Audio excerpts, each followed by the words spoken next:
And then I did the classic toxic thing and actually got back with my ex. And now you're on Trauma Agora talking about it, Nina. Never really had a type. And then I dated my first ex. And I feel like since then, my type has been people who look like him. Feels like such a deep concept. A secure person will probably be like, yeah, I'm not sure. Like, we're just dating. If I'm attracted to someone, that's because they create the same feelings that I felt when I was younger. We miss you. We don't know who you are, but we miss you. All right, guys, welcome back to the Trauma Agora podcast, episode 2. We're back. We're better than ever. So we thought we'd do a little bit of a follow-on from our first episode about attachment styles, just because there was so much to get into and so much juicy stuff that we didn't get to mention because we were too busy spilling all of our traumas about what had happened to us in our dating lives related to attachment. So we thought today we could do a part 2. We could talk a little bit more about how to move towards secure attachment and some principles that have helped us a little bit of working towards that. Let's get into it. Jake, I think you had some really good theories while we were chatting away behind the scenes. One of the things we talked about in the last episode was that our attachment styles aren't necessarily our fault. And I was speaking to a psychology postgraduate, and she teaches young children for a living. What she had noticed in the children and the conversations she had with the parents, she would ask them if they've had like a traumatic birth, if they were separated from their parent at birth, if they had very, very early indications of their developing attachment style, which comes way before even your mother or your father has had enough time to actually build a connection with you.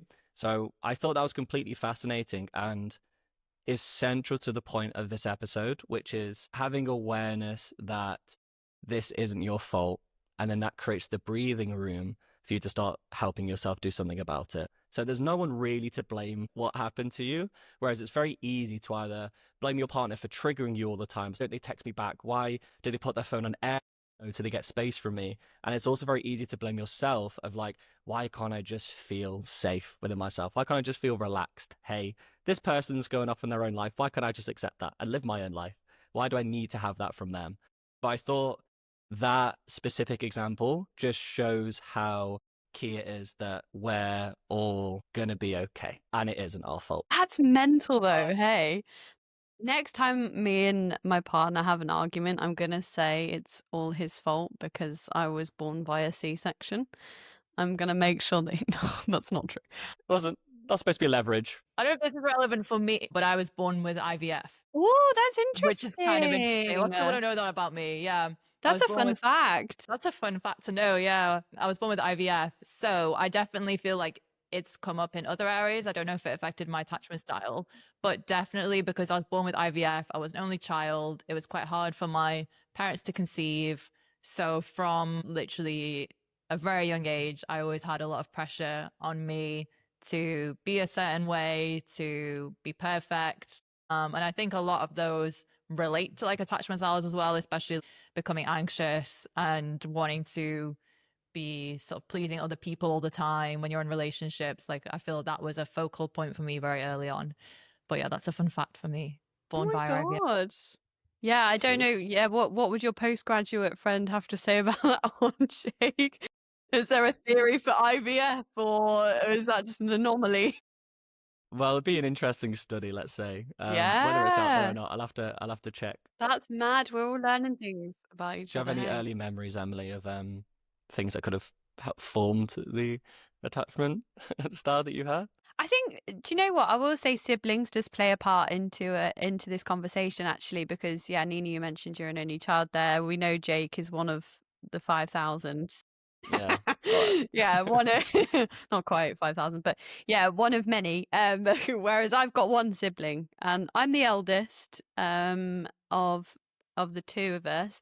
And yeah, I think there's definitely early kind of maybe indicators of attachments forming in slightly different ways. You know, we can talk a bit about how like an age gap between me and my sibling definitely had an impact because, you know, say for example, there's 3.5 years between me and my sibling, just for context.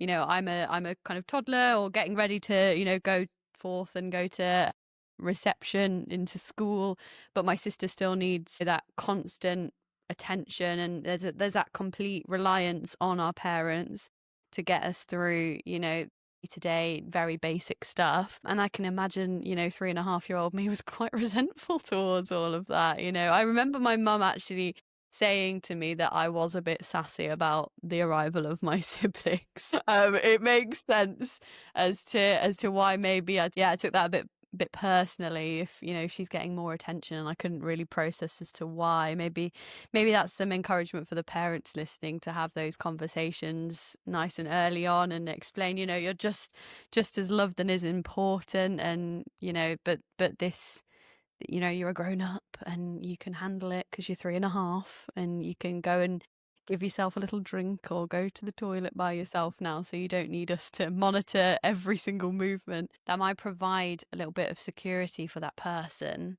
as they grow up, and therefore mean that moving forward they view things with a secure frame of mind. But that's all Yeah. I got to say on that. I hope that makes sense. But yeah, No, it doesn't, Emily. thanks. Yeah, just Why do we always say that? We always say that. I hope that makes sense. Does that make sense? Why if it's like someone's it's like a like, tick. someone in the comments was like, no, it doesn't make I'd be like, well, sense. English. oh shit, guys. Sorry, I'm not saying it again. Just 9 minutes 32, no. So great feedback. Cheers for Yeah. that.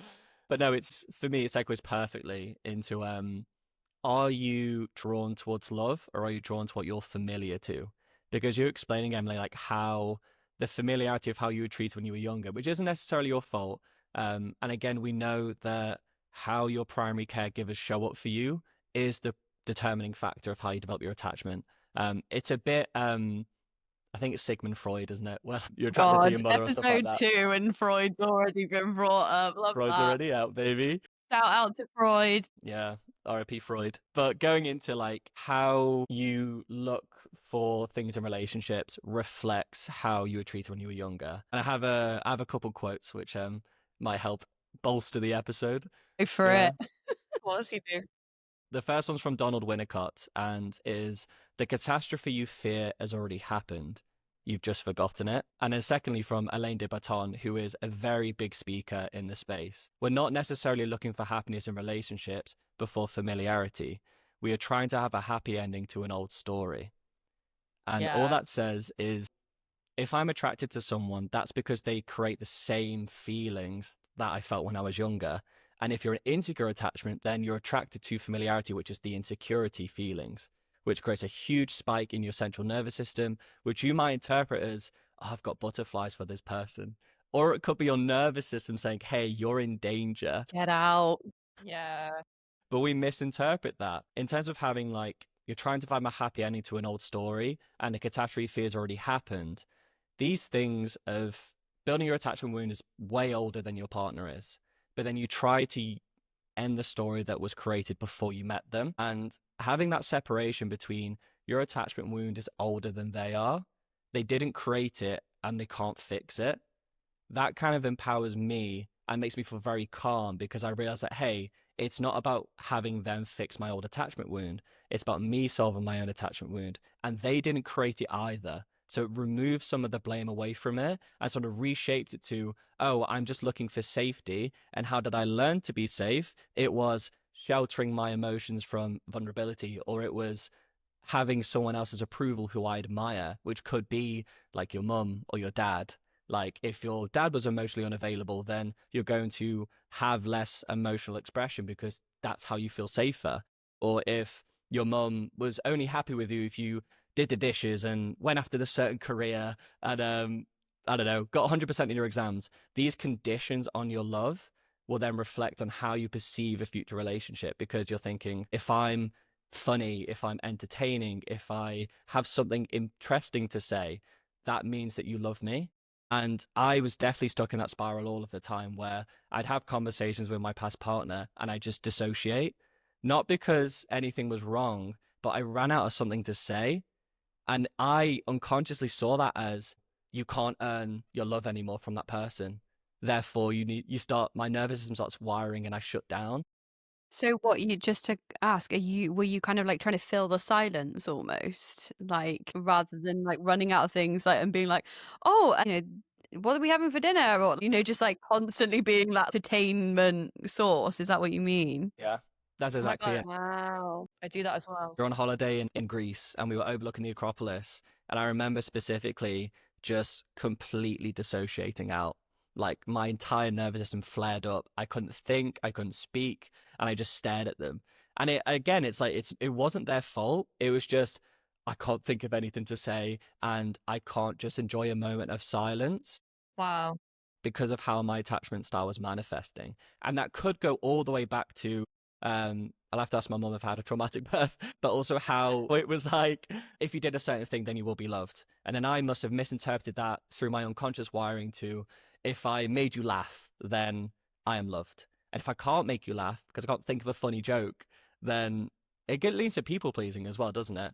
Mm. 100%. Yeah. So I thought that was a fascinating revelation that those quotes help reinforce for me and make me feel a lot more secure when I'm approaching a future potential partner because I know that they don't But cause it. guys, he's looking for a potential partner. Everyone dates single. Jake is single, if you'd forgotten from the last episode. They've forgotten, don't you? I think we've only mentioned it a million times. Wait, can I jump in? Can I Yeah, jump in? go, go, I have Of go. course you something to can, say. Eunice. I've I taken have the stage a something. bit here. Yeah. Okay. Yeah. Yeah, you have. No denying it. Yeah, I was gonna start a broader conversation, I think, relating to going back to do we choose who we're attracted to? Because I think that's super interesting. And I think it opens up the question about having a type. And I was just thinking about that when you were talking. And I realized that all like my type now, I feel like I never really had a type. And then I dated my first ex, which was a very traumatic, very toxic relationship when I was in university, but it was my first love. And I feel like since then, my type has been people who look like him, which is so interesting because I never, like I said, growing up, I never was attracted to a particular person. But now those are the people I'm most attracted to, people that have similar like physical traits to him, or even people that have the same vibe to him, people that are funny, that kind of thing, that have the same sense of humor that he did. And I'm just thinking about that has just been a light bulb moment for me because I'm just realizing I'd read that idea before that you are often just playing out the same trauma and trying to have a different ending when you search for new relationships. So I feel like actually that has been a lot of the case in my life, but even it's so subconscious. Like I just, because it's been my type for so many years since I was like 20. So I just was, oh yeah, that's my type. But now that I sit and think about it, I realize I never really had that preference before my first ex. So it's And interesting. that perfectly Yeah. links to what you guys were saying about do we go for what's familiar or what we're Yeah. actually attracted to? Like Definitely. you're seeking out what is familiar, like not what you actually received Need. love from, Yeah. Like And that's absolutely wild. I yeah. can't. And I think it's so hard. It's like such a conscious choice to not be attracted to that. It's so hard. Like even so for me, I use dating apps. And when you're like swiping on dating apps, I feel like it's such a conscious choice to not just go for looks and like swipe for the same kind of person and actually like read through everything. Okay, maybe this person isn't exactly my type, but like we've got this interest, we've got that interest. And I think even in early dating, it's not looking for that spark straight away, not looking for like having these crazy butterflies like you talked about, Jake, and not necessarily expecting that straight away and being okay with being bored. Because so many people I know who are in healthy relationships, when they first met their partner, they weren't really sure. They were like, oh, I quite like this person, but I don't really know. They were seeing other people maybe at the time, or they just weren't really sure in the beginning. But then they've said that over time, their partner showed to them that they were a good fit, and it kind of built very gradually. And so I've always been used to having really intense relationships and expecting a lot straight away, which I think is super characteristic of anxious attachment. You just expect their commitment straight away. You expect to just basically become their whole world, and you make them your whole world straight away. And that's actually not healthy at all. And most healthy people don't do that. So when you have someone that's healthy that comes into your life, when they're not making you their world, as someone with anxious attachment, you immediately think, oh, this person's not into me. And I had that happen, a couple of times before, and I stopped seeing that person because I was like, oh, it's boring, or oh, they don't seem into me. They haven't been love bombing me. I don't know. They have just been normal with me. And yeah, it's such a conscious choice to get out of that and think from a mindset of, would this person actually align with my values? Like, would we actually be able to build a future together? Do we actually have interesting conversations instead of just like, oh, this person's hot. I get such a good feeling from them straight away. I think it's having a bit of a different lens on like when you're dating. It's so interesting you like saying about like you not being sure when you initially like you're like attracted to someone, you start dating them. What is being sure though? Because I think when you're assessing whether this person is good for you, your attachment style is out there in HD, like in 4K. Okay. It's am I like gonna really reveal myself and like put myself out there and show kind of vulnerable, maybe a little bit anxious, maybe a little bit of this and that attachment style? Or am I going to kind of go for that avoidant approach of I'm going to keep my distance, I'm going to try, dip my toe in a little bit and then reassess afterwards and decide whether I'm sure not in front of this person, I'm going to do it in my own time. I find that whole thing fascinating. And I think that's probably being sure about someone feels like such a deep concept to someone who is anxious or avoidant or both.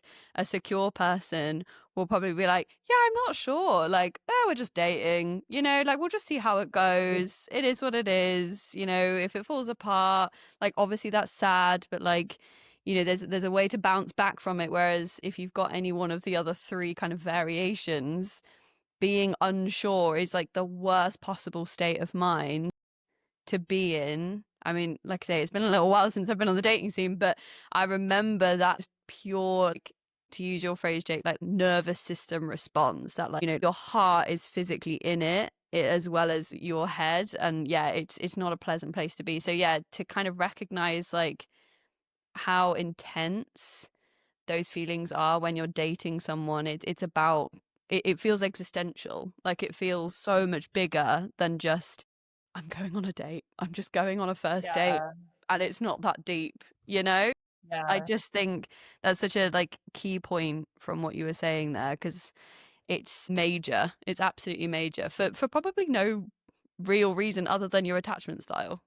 I've got a question, guys. And Okay. how do we move to being more secure? Is being secure even the goal? Do we just date someone secure, or is it about working on ourselves by ourselves? Because when you think about it, it has to be a combination of both. But I think I've gotten to the point where I've done enough in myself. But then when I get into a relationship, that's when the real work will start again. Because I can create a level of security within myself. I can create an independence within myself.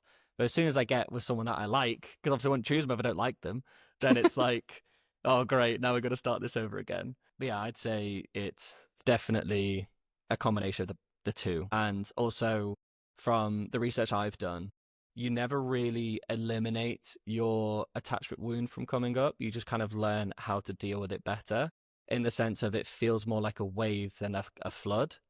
So you'd notice your attachment style flaring, and maybe that could be, am I receptive to their avoidant behavior, or am I interpreting it as avoidant behavior? Might not be, because I think you said, Nina, outside of the recording, that secure people assume the best or they assume nothing. Whereas insecure people always assume the worst. If you have that framing within you, then it starts to feel more like a wave and less like a flood.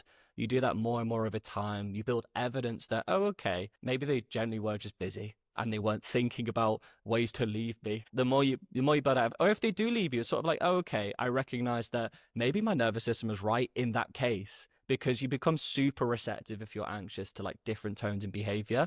And then you can start looking for someone who's a bit better in that front. But yeah, I'd say it's definitely a combination of the two. Just based on what you were saying, I was just gonna note as well that it is the most frustratingly validating thing when your anxious attachment is correct. Like your radar for something, not going the way you want it to, whether it be like they're starting to distance themselves and then you finally get the breakup text or whatever. I knew it. Yeah, exactly. You're like, oh, It is. It like often is correct. yeah, it's like the level of horrible. it, but it's like the level of it. That's kind of what I said in part one, was like times where I've been like on the floor shaking from anxiety. Like that was a clear thing from my nervous system of, this is not the person for you. This is not how it should be. So for me, it's the level of it, because the reason I was so triggered on that level was because this person I was dating was just pushing my anxious attachment to the limit, because I think he was avoidant. And I think probably my body just knew that this is not the right person. So I think, like you said, if you have anxious attachment, it probably will come up. But if you're with the right person, they'll be able to sort of soothe it. You'll be able to talk through it, compared to letting it escalate to such a level. And I think obviously we all know ourselves best. We know what is a normal, in quotation marks, level of reaction from us compared to what feels really abnormal. And I think it's super common in like the self help space, I think, sometimes to blame yourself. And I see a lot of content out there that's like, I have anxious attachment. I need to change. I need to have this reaction. I need to do that. But sometimes, and a lot of the times, I feel your anxious attachment is right. And it's like being flared for a reason. I mean, not always, like we said. And for me, like I said, the distinction that helped me was thinking about the level of it. But yeah, sometimes it does happen for a reason. And it is actually, yeah, flaring up as a It's warning. so unfair. Why does it do that? I don't Yeah, like and then it. it's become so tough to tell. But yeah, Yeah, like I but said, I yeah, guess it's the for me, worst. the It's the level. worst validation you could probably have, isn't it? Just knowing that it was actually onto something. That feeling in your gut, you know, you're actually onto something, which is, yeah, it's a Yeah. shame. But I think that's like knowing the difference between your gut and anxiety. And that's Hmm. like a whole other topic. That's like a Yeah. broader topic of like, what is anxiety? What is your gut feeling? Mm. I've got a challenging question for you both. Because you're saying it sucks when your anxious attachment is right, and you're saying the majority of the time it is right. But how much are you creating a self-fulfilling prophecy? Because if you are on the other side and you're the partner, like imagine all of us in this room are an avoidant or just the other person, and you are getting constant messages of, you haven't messaged me in 2 hours, like what's up? Am I like what's happened? Just constant stuff for like no matter what I say, they will feel reassured for a short amount of time. And then they come back to me again asking for more and more reassurance. So in a way, and obviously avoidant person would just be like, okay, shut off, I'm backing out. But maybe even secure people might just be, oh, okay, this is too intense for me. I need to distance myself to collect my thoughts before I come back into it. And then an anxious person's like, hey, I knew that was going to happen. But how much of it is a self-fulfilling prophecy? And it leans again to your difference between your gut and your anxiety. Because if you act in your anxious attachment and not your gut, they can be different in some cases. Because you Yeah. talk about manifestation, which obviously I Yeah. talked about on Demi Stoic, and Yeah. you reap what you sow, the law of cause and effect, the law of attraction. It's not only a positive thing, you can reinforce it in a negative way. Even if you believe in it or not, there's evidence out there of if you put a red lens over your eyes, you're going to attract red things into your life because that's the only thing that you see or the only thing that you interpret. So I think that's a good counterpoint to when Mm. should you trust you shouldn't really trust your anxious attachment, but you should appreciate why it's flaring. Yeah. It's Whereas you guys were saying it can be right and it's annoying when it is right, which can create a bit of dissonance between, oh, do I trust my anxious attachment or do I not trust it? I feel like it's not binary though. Like that's what I was saying, is like, if I mean, for me, what helps is seeing it in different levels of, you know, like I know what is a normal level of that anxious attachment compared to what is like an unhinged level. And that Unhinged. well, for lack of a better word, yeah, like That's that's true. what helps me. No, honestly, like that's what helps me, is seeing that distinction, I feel like, between, yeah, what is normal, what isn't. But I also feel like, you know how you said it was a self-fulfilling prophecy, I don't know if I agree. i'm gonna woo. I'm gonna disagree, because, well, yeah, I do get what you're saying to some extent of, obviously, yeah, like if it keeps being flared up, and then you could end up driving someone else away. So I do get it from that perspective. I think also, if, say, the other person was secure, they, well, even if they weren't secure, if they're anxious, I don't know, themselves, they would, if they really care about you, I feel like they would be able to figure out a way to soothe how you feel. They would learn over time of like, okay, this is what you need in that moment. And then obviously you can do the same for them, and kind of try and come to that compromise, so it doesn't, so you can be soothed quite quickly, so it doesn't get to that level where you get to like the unhinged place. For example, that was when I was dating an avoidant guy.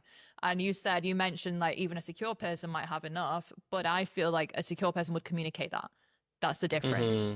between someone Yeah. avoidant and someone secure. Like someone avoidant would just disappear for 3 days and your anxious attachment would be absolutely unhinged, like my level of me shaking on the floor.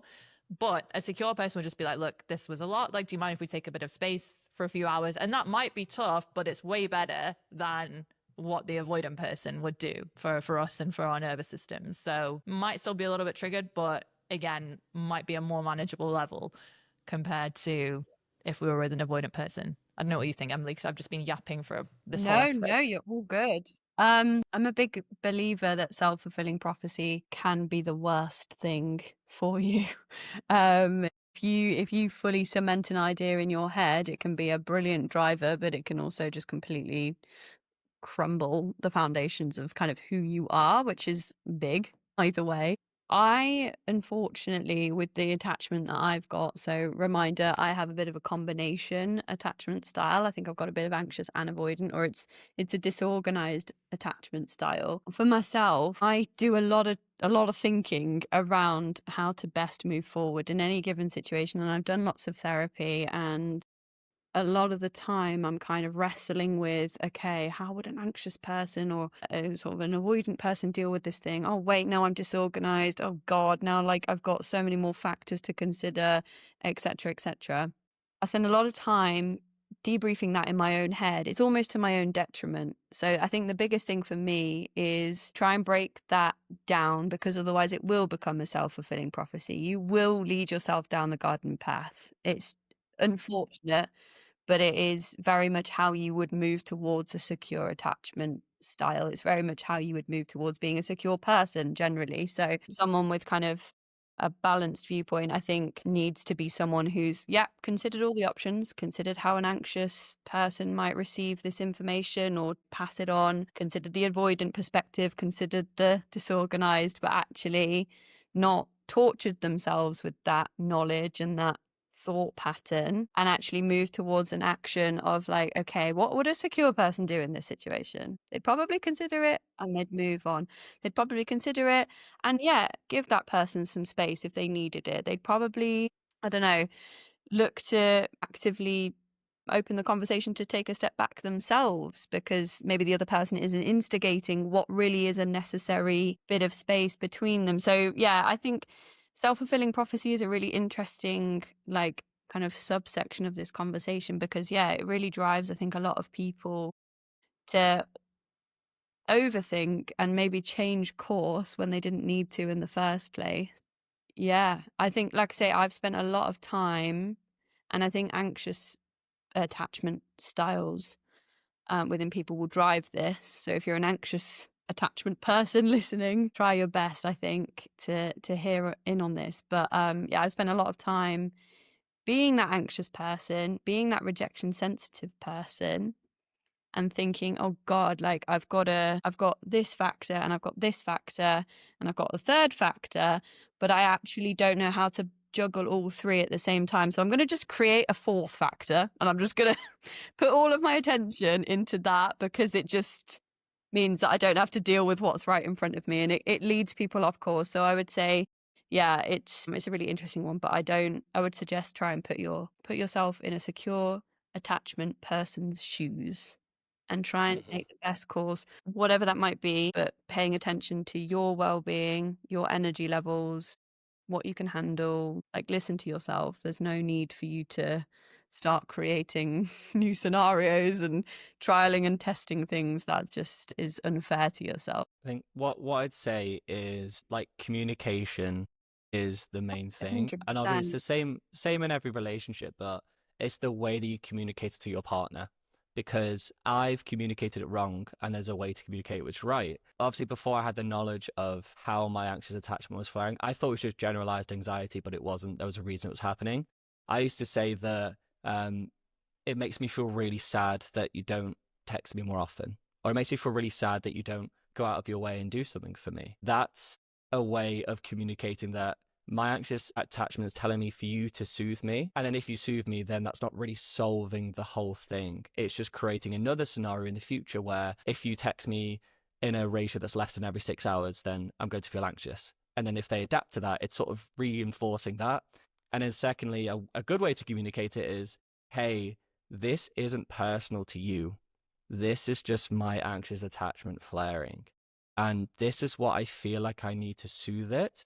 And I understand that you can help me with that. But I also know that to develop a more secure attachment style, I need to help do it on my own as well. I can't just have you regulate my emotions all the time, but I want you to appreciate that I do feel these things within my nervous system that flare up and then seek you for soothing, basically. And the difference is the avoidant person or the secure person can say either I need to soothe them now and then that'll be it. And the other one is, okay, let's work with this together because I may be avoidant. And for example, Alain de Botton says an avoidant person is like someone who fasts and then they go back to having food again. So an avoidant person with affection, because they were so starved of it when they were younger, when they're in a relationship with someone else in the future, they appreciate love, but it can't be given to them in high doses. Because like when you eat too much food after fasting, your body will start shutting down because it's too much too soon. So if you have that conversation, if you're an avoidant with your anxious partner, it teaches them that, oh, it's not that I can't give them enough or I need to give them excessive amounts of space. It's that I understand how their attachment is flaring, they understand how my attachment is flaring, and let's work together to pull ourselves in a secure side. And half of that will be how do I independently open up more, or how do I independently create my own space for my own emotions. And then the other half is how do I close the rest of the gap with my partner. So I think when you mentioned about communication, I think that was spot on, but the way you communicate is completely different. And then to tie this section, because I know I talk too much, I was reading into Buddhism, and the difference between love and attachment in Buddhism is really important. So with love, it's I need you to be happy. So if you think about your sibling, your parents, your dog, you need them to be happy. That is what love is. But attachment is I need you to make me happy. And you Yes. see the difference there. And that's where you can probably create the distinction between what is my attachment style and what is love. Because if I'm just craving them to make me happy, that could just be my attachment wound. But if I need them to be happy, then that can create an open space for both of you to talk about how do I create a loving, secure bond, rather than how do we temporarily soothe each other's attachments. And then we go into that little dance again, which we talked about in the first episode. Yeah, that's so good. That's so good. You knew I'd like that quote. Vibed for Nina. Jake was ready with that quote. Actually, it reminds me of a story, and it's not trauma this time. It's actually a positive story from Come my on, dating make it history, trauma. of which there aren't many, but it's a positive story from my dating history. Hey. Yay! Which is, and it just always made me think about that definition of love, because I feel my definition of love changed after I met this person, which was in 2022, and it was right before I went traveling for a few months to Bali. And so when I met him, I literally met him, I think 3 weeks before I was due to go. So as soon as I met him on the first date, I was like, look, I'm not looking for anything like relationship. I'm literally about to leave to go traveling, and made that very clear straight away. And he was like, okay, that's fine. No worries, I understand. And even when I was in Bali, like we kept communicating, we kept in touch. I think he wasn't really like the right person for me in the end, but I do have regrets about how I handled this situation, because the mindset that he had was so mature. Even if I didn't hear from him, sorry, even if he didn't hear from me for a while, or I said to him like, oh, I'm just trying to enjoy my time, he said to me stuff like, my biggest fear right now is holding you back and you not having the holiday that you've always wanted, like of your dreams. Yeah. And that's when I realized like love is about wanting the other person to thrive, even if it's without you. And he even said that to me at the end. He was like, I just want you to be happy, even if it's not with me. Oh my God, And stop. You're going to make me cry. That is. yeah, that's when I That's realized like that's how heartbreaking. love should be, because he just really always wanted the best for me, even if it wasn't the best for him, which was crazy. Yeah. And then That's I did the classic toxic thing and actually got back with my ex instead of dating this guy. And now you're on Trauma Agora And now I'm on talking Trauma about Nina. Agora talking about my traumas. Yeah. So as you can see, at that point in my life, I learned nothing. Oh my God, if the first guy is listening, sorry. Yeah. We are so sorry. Leave a comment and Yeah, subscribe. leave us a and then- Leave a comment. We want to comment hear from if you're you. listening, We mate. miss Yeah. you. We don't know who you are, but we miss you. Yeah. That's probably my biggest regret in dating is letting that person go. Well, yeah. Yeah. Cause I think if I met him now, I would have a bit of a different reaction. But back then I was very much like, I don't know. I don't feel these massive butterflies. I don't feel like this big spark. Like, I don't know if it's the right person. And you're wrestling with that, like, am I sure concept as well, Right. which is just stupid. Like, in the grand scheme of things, really, it's not stupid, but, Yeah. go for it. Throw yourself in, see what happens. Like, Yeah. don't think, my anxious attachment is gonna get the better of me here. I'm gonna just go for it. Oh, that is sad. That is really sad. Well, shout out to Shout we'll out to call this him guy. we'll call him Brian. Shout out to Yeah, let's call Brian. him Brian. Shout out to Brian. But I was going to say, sorry to just keep yapping. I was going to say Go, girl. before we move away too much from that topic, Do you think? what Jake talked about with communicating, because this book that I mentioned last time, the book Attached, it outlined 5 key principles of communicating, which I thought was really good. And just in general, I think for anxious attached people, just having the idea in mind that one argument isn't the end of the relationship. Because I think we always think that we always have one argument, we're like, right, that's it, we're breaking up. Like, we're not meant to be Yeah. together. We just think in such extremes. But that idea from this book helped me as well. But these are the principles of communication, which kind of goes along with the example that Jake said. So, number 1, wear your heart on your sleeve. So, being genuine, honest about your feelings. Number 2, focus on your needs. So, using verbs like need, feel, and want to express what you need rather than making accusations or focusing on what your partner did wrong. So, just focusing on your own needs rather than their actions. Number 3, be specific. Say clearly, concretely what's bothering you. When you do X, I feel Y, instead of vague generalizations. Number 4, don't blame. Avoid making your partner feel selfish, incompetent, or inadequate. Don't use accusations. And that relates to what Jake said about keeping it specific on that situation, I think, as well, is so important.